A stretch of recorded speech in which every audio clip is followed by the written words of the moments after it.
Welcome back, everybody. Today, I'm going to teach you how to log into your Delta Airlines employee account. This is essential for accessing your work schedules, benefits, travel perks, and other employee resources all in one convenient place.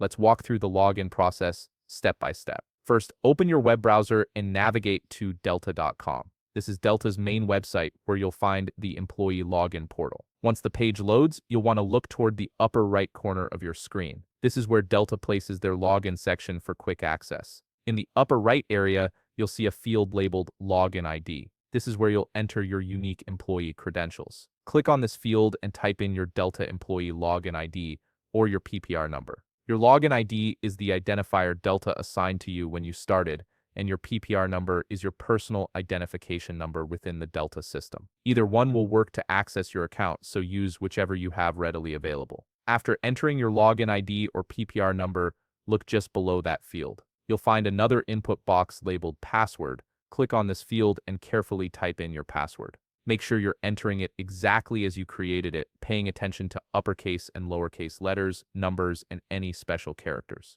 Passwords are case sensitive, so accuracy here is important for a successful login. Once you've entered both your login ID or PPR number and your password, you're ready to access your account. Locate the Login button, which should be positioned near the password field. Click this button to proceed. The system will verify your credentials, which may take a moment, so be patient while the page processes your information and loads your employee dashboard. And that's it. You're now logged into your Delta Airlines employee account and can access all the tools and information you need for your work. If you found this video helpful, please leave a like, subscribe, and see you in the next video.